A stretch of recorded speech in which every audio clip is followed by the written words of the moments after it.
Сәлеметсіздер ме, студенттер? Менің аты-жөнім Сауырбаева Салтанат Бүркітқызы. Мен Мағжан Жұмабаев атындағы жоғары колледждің қазақ тілі әдебиеті пәнінің оқытушысымын. Шын хакім сөзің асыл, баға жетпес, бір сөзің мың жыл жүрсе дәмі кетпес. Қарадан хакім болған сендей жанның, әлемнің құлағынан әні кетпес. Мағжан Жұмабаев. Студенттер, өздеріңіз байқағандай, бүгінгі сабағымызда біз ұлы ақын, сазгер, қоғам қайраткері Абай Құнанбайұлының өмірі мен шығармашылығына шолу жасаймыз. Сабақ барысында мынадай сұрақтарға тоқталамыз. Бірінші, атадан алтау, анадан төртеу ақынның туғандары туралы. Екінші, білімге құштарлығы, Абайдың жаста ел басқару ісіне араласуы, Абайдың жалпы шығармашылығына шолу жүргізу, өзінің отбасы жайында әңгімелеу және Абай мұрасын зерттеушілерге тоқталу, және де Абай өмірінде кейбір қызықты деректер жайында хабардар болу.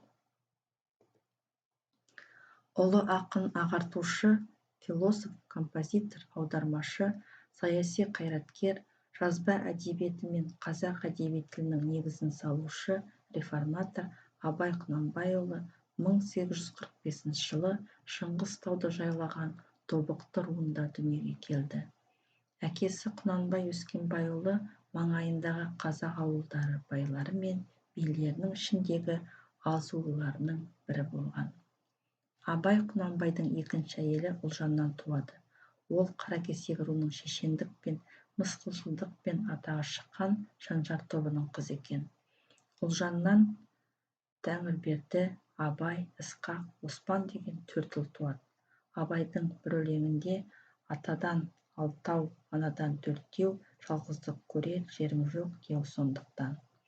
Абайдың азан шақырып қойған аты Ибрахим, кейін шешесі еркелетіп Абай деп кеткен. Қазақта Абай сақ көреген мағынасында қолданылатын сөз. Біраз жұрт Абайды Құнанбайдың ыбырайы деп те атаған екен. Болашақ ақын ел анасы атанған Зере әжесінің таусылмайтын аңыз ертегілерін естіп, сөзге шебер Ұлжан анасының тәрбиесін көріп өседі. Абай алдымен әкесінің салдырған медресесінде сауат ашқан екен. Одан кейін ауылдағы Ғабитхан молдадан білім алады. Ал 10 жасқа толғанда Семейдегі Ахмет Риза медресесінде оқиды.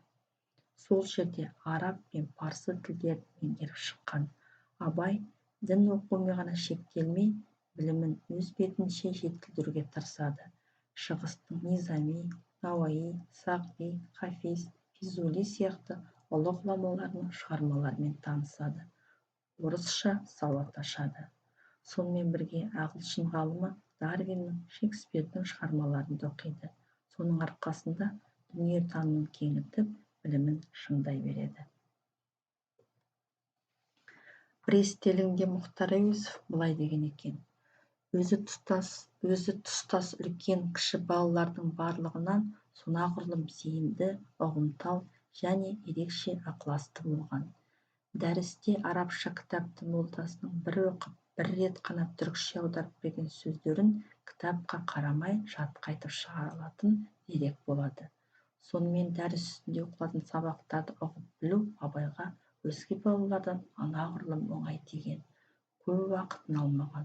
Сондықтан барлық артылған уақытын Абай өз бетімен өзі сүйген кітаптарын оқуға жұмсап, көп іздеуге салынады. Құнанбай баласының зеректігін бірден байқап, оған жан-жақты білім беруге тырысқан. Ал 13 жасында оны оқудан алып кетіп, ел басқару жұмысына салады. 1885 жылы Шар өзенінің бойында Қарамола деген жерде 100-ден астам би болыстың қатысуымен төтенше съез өткізіледі. Сонда төбе би болып сайланған Абайға Семей қазақтары үшін қылмыстық істерге қарсы заң ережесін әзірлеу тапсырылады. Абай бастаған комиссия барлығы 93 баптан тұратын ережені 3 күнде әзірлеп шыққан екен. Ел басқару ісіне араласқан Абай қазақ елінің білгірлері, шешендері, ақындары, жыршылары, әнші күйшілері сияқты өнер иелерімен жиі кездесіп, қазақ халқын рухани мәдениет жүйелерімен жақсы танысады. Өзі де билер үлгісінде шешен сөйлей бастайды. Сөздері ұтымды, билік шешімдері тұжырымды болады. Жалпы Абай шығармалары 3 түрлі бағытта өрбіген. Өзі шығарған төл өлеңдер, ғақли аталатын прозалар, өзге тілдерден аударылған аударма өлеңдері. Өлең жазуға Абай бала жасынан әуестенгенімен және алғашқы өлеңдерінен-ақ ақындық ұшқыны шашырағанымен бірыңғай жазу жұмысымен Абай жасы 40-қа жеткен кезде шұғылданады. Өйтуіне өмір тәжірибесінің молаюы және көркем әдебиетке деген көзқарасының тұрақталуы себеп болады. Ел басқару ісіне жасөспірім кезінен араласқан Абай туған халқының тұрмысындағы сәулелі және көлеңкелі жақтарын түгел көріп, оның өмірін жан-жақты таниды. Ақындық қуатын танытқан үлкен шығармасы Қансонарда.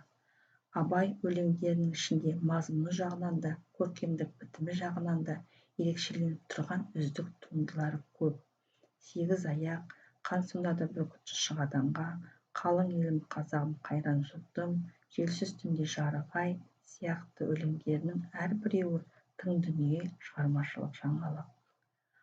Абай туған інісі Халелдің ақыл кеңесімен орысша кітаптарды көп оқыған. Сонымен қатар орыс тіліне аударылған дүниежүзілік ғалымдар мен жазушылардың еңбектерін де көп оқыған. Орыстың ойшыл ғалымдарынан Абайдың ерекше ұнатып оқығаны Виссарион Григорьевич Белинскийдің еңбектері болған. Абай оның эстетикалық қағидаларын өз шығармаларына арқау еткен. Белинскийдің ойынша, өз ұлтын сүйген адам ғана бүкіл адамзатты сүйе алады. Абай Белинскийдің бұл пікірін өзінің ақындық жолында жетекші нұсқау ретінде пайдаланып, қазақтың бірінші ұлттық ақыны болуға тырысқан және сол мақсатына жеткен. Абайша ақындықтың құралы тіл. Оның ойынша, тіл өткірдің жүзі, кестенің бізі. Яғни, көркем өнердің басқа ешбір түрі тілдей көркем шығарма жасай алмайды. Осындай ұғымда Абай көркем шығарма жазуға кірісерде мақсатым тіл ұстартып, өнер шашпақ дейді. Абайдың ойынша, өлең сөздің патшасы, сөз сарасы, қиыннан қиыстырар ер данасы, тілге жеңіл, жүрекке жылы деп, теп-тегіс жұмыр келсін айналасы. Осылай жазылған өлеңді көркем шығарма деп түсініп, Абай мазмұнға бірінші орын, түрге екінші орын беріп, іші алтын, сырты күміс болсын дейді. Өзі де осындай өлеңдерді ғана жазуға тырысады және сол мақсатына жетеді. Қазақтың халық мәдениетінен Абайдың ерекше сүйген әндері де болған. Бірақ ол ән атаулының бәрін бірдей қабылдамайды. Әннің де естісі бар, есері бар, тыңдаушының құлағын кесері бар, ақылдының сөзіндей ойлы күйді тыңдағанда көңілдің өсері бар, деп құлақтан кіріп бойдалар, жақсы ән мен тәтті күй көңілге түрлі ой салар, әнді сүйсең, менше сүй деп, тек сүйген әндерін ғана қабылдаған. Қазағым деген сөзді ұлтым деген мағынада түсінген Абай, туған халқының өмір шындығының араламаған түкпірін қоймайды және көрген білгендердің барлық бейнесін шығармаларына түсіріп отырған.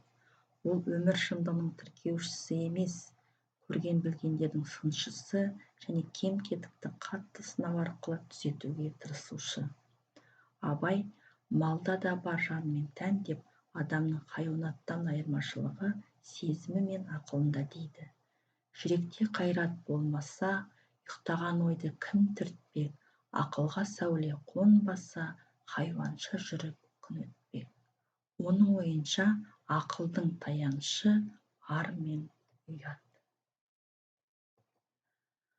Абай қазақ арасындағы берекесіздіктің және басқа кемшіліктердің түп тамыры надандығында, оқымағандығында деп түсінеді де, халқының көңіл көзін, яғни сана сезімін жетілдіру үшін қазақ жастарын оқуға, білім алуға шақырады. Ол мен жазбаймын өлеңді ермек үшін, жоқ барда ертегіні термек үшін, көкірегі сезімді ой орамды жаздым үлгі жастарға бермек үшін деп бар үмітін оқуға талапты жастарға жүктейді. Өзі туралы айтқанда былай дейді: жасымда ғылым бар деп ескермедім, пайдасын көре тұра тексермедім, ер жеткен соң түспеді уысыма, қолымды мезгілінен кеш сермедім. Абай тұсындағы қазақ қоғамындағы ең ауыр мәселенің бірі әйел мәселесі еді. Қазақ әйелдерінің ауыр тағдырын көрген Абай бұл мәселенің де сыртында қалмай қызу араласады.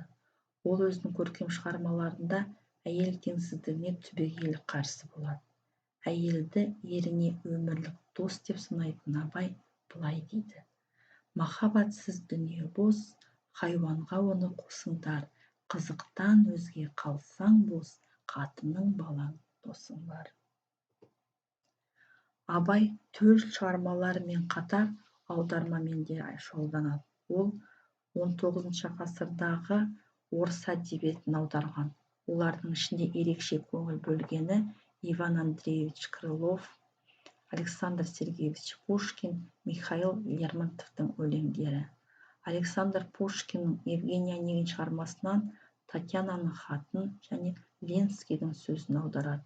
Михаил Лермонтовтың Ой, Қанжар, Теректің сыйы және тағы басқа өлеңдерін қазақ тілінде сөйлетеді. Сонымен қатар Абай поэма жанрында меңгерген. Оған дәлел оның Масғұт, Ескендір, Әзім сияқты поэмалары. Ал Абайдың іргелі еңбектерінің бірі әрі бірегейі 45 қара сөзі. Осы сөздердің бірнешеуі алғаш рет 1918 жылы Семейде шыққан Абай журналында жарық көреді.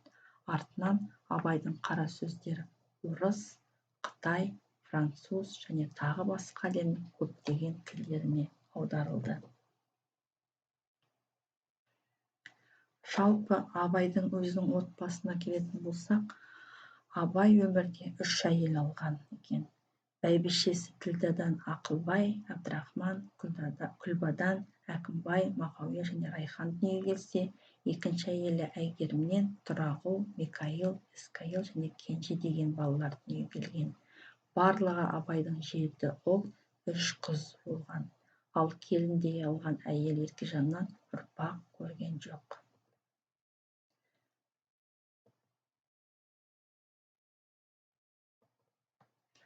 Абайдың басына 1891-1895 жылдары біріне бір ұласқан бірнеше қайғы түседі.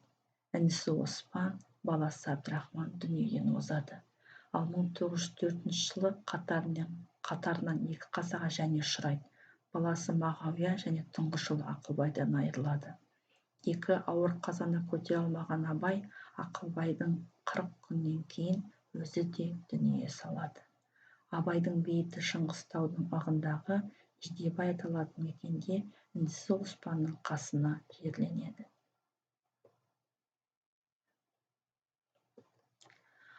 Абайдың өмірі мен шығармашылық мұрасын зерттеу шын мәнінде Әлихан Бөкейханов, Ахмет Байтұрсынұлы, Міржақып Дулатұлы мақалаларынан басталды деуге болады.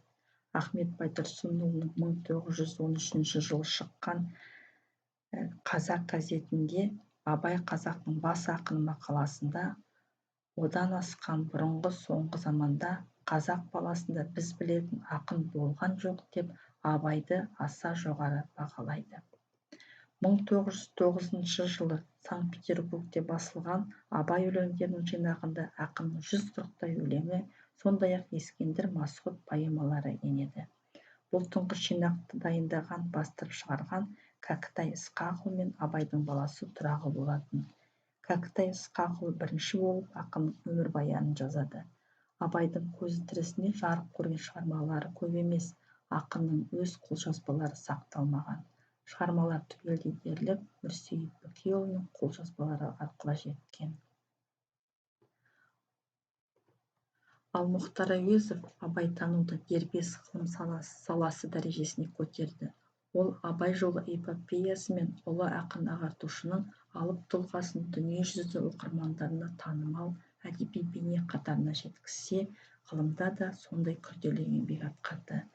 Әсіресе абай шығармаларының 2 томдық толық жинағы осы салаға қосқан елеулі үлесі болып саналады. Қытайда абайдың шығармаларын танытуға Ха Хуанжан, яғни Хабай көп еңбек еткен. Ол Шыңжаң өлкесінің Шәуешек қаласына жақын Қазақтар ауылында туған. Қытай тіліндегі мектептерде оқыса да, қазақ тілін жетік меңгерген. Абайды бала күнінен жаттап өскен екен. Ол 1950 жылы Абайдың Ескендір поэмасын, 1958 жылы Масғұт поэмасын ханзу тіліне аударған. Пекинге арнайы кітап етіп бастап шығарған. Абай және Абай шығармалары деген 3 кітабын Пекинде бастырған. Жалпы Хабай Абайдың 167 өлеңін, 3 поэмасын, 45 қақылия сөзін түгел аударған. Абайдың өлеңдері басқа тілдерге де аударылған. Атап өтетін болсақ, грузин, қарақалпақ, қырғыз, татар, француз, ағылшын, түркмен және ұйғыр тілдеріне сөйлеткен. Абайдың өміріне қатысты тағы да мынандай қызықты бір деректер бар екен. Абай Құнанбайұлы алғашқы өлеңдерін Көкбайдың атынан жариялаған. Ол 13 жасында ел басқару жұмысына араласқан. Алғашқы махаббатының есімі Тоғжан деген сұлу болған. Абай Құнанбайұлы 1860 жылы Ділдәмен отау құрған. Ол кезде Абай 15 жаста болған екен және 16 жасында алғаш рет әке атанған. 21 жасында болыс болып сайланады. Оның екінші әйелі Әйгерімге үйленгенде жасы 30-да болған екен. Ал 36 жасында тұңғыш немересі Әбубәкір дүниеге келеді. Қорыта келгенде, Абай шығармалары орыс тілі және басқа тілдерге аударылу арқылы бүкіл дүние жүзіне тарады. Ұлы ақынның есімі энциклопедия атаулының бәріне енеді. Қазір сауатты адамзатта Абай есімін білмейтін кісі кемде кем. Жүрегіңнің түбіне терең бойла, мен бір жұмбақ адаммын, оны бойла. Соқтық балы соқпақсыз жерде өстім, мың мен жалғыз алыстым, кінә қойма, деп жырлаған ұлы ақын Абай Құнанбайұлына биыл 175 жыл. Асыл сөзді іздесең, Абайды оқы ерінбе, адалдықты көздесең, жаттап тоқы көңілге, деп Сұлтанмахмұт Торайғыров айтқандай, Абайдың әр сөзін терең бойға сіңіріп, үңіле отырып сезіну тек әдебиет айдынында жүргендердің ғана емес, сонымен қатар нұрын, сырын көре білер көкірегі ояу әрбір азаматтың парызы деп білемін. Сонымен балалар, үйге тапсырма осындағы көрсетілген сілтеме арқылы өтіп, Абай Құнанбайұлының өмір деректерінен қосымша хабарламалар тыңдай аласыздар, көре аласыздар, және де Абай әлемі сілтемесіне өтіп, төмендегі тақырыптардың бірін таңдап хабарлама жасайсыздар. Яғни Абай туралы естеліктер, абайтанушы ғалымдар, Абайдың ақын шәкірттері. Сонымен қатар бүгінгі дәріс барысында айтылған және де басқа да өлеңдерін оқып талдай отыра, Абай дана, Абай дара тақырыбында эссе жазасыздар. Сабағымыз аяқталды. Назарларыңызға рахмет.